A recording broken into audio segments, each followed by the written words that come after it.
Ayan, sa mga mamshi po dyan na naghahanap ng mapagkakakitaan habang kayo ay nasa bahay, umorder na kayo nitong Joynix dishwashing liquid. Ayan, marami po siyang scent.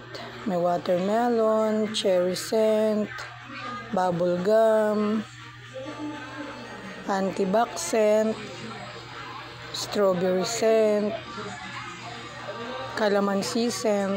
Ito yung in-order ko. Safeguard scent. Ayan, pwede ka makagawa ng 17 bottles. Ayan yung mga ingredients niya. Ayan, o, diba? Dalawa yan mga mga mamshi. Dalawang timpla. Pang timpla. O, diba? Napakalapot.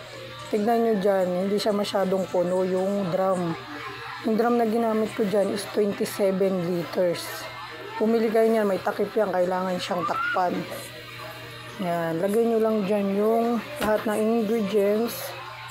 Tapos iwanan nyo siya ng kahit mga 2 araw. Ganun ginagawa ko, 2 araw. Tapos saka nyo siya haluin. O, diba? Haluin nyo yung pinakailalim niya, mga mamshi. Ayan, napakadami ko nagawa, diba? O, 33 yan, o. O. Tapos, may naiwan, ayan, o. Ayan, may naiwan pa sa loob. Nag-iwan ako kasi may nag-order sa akin ng 8 liters, 2 yun. Kailangan ko magtira dahil wala pa akong pangpuhunan. Ayan, o. Diba mabula-bula pa siya? Kailangan mo lang yan i-rest. Ibig sabihin ng i-rest, mga kinabukasan pa. Tignan mo, ang dami niyang bula, di ba? Ayan, o, di ba? Pwede mo ipa-order sa school pag pumunta ka. Ayan, o, di ba? Ang kunti na lang ng bulahan niya. Nirest ko siya. O, bukas okay na yan.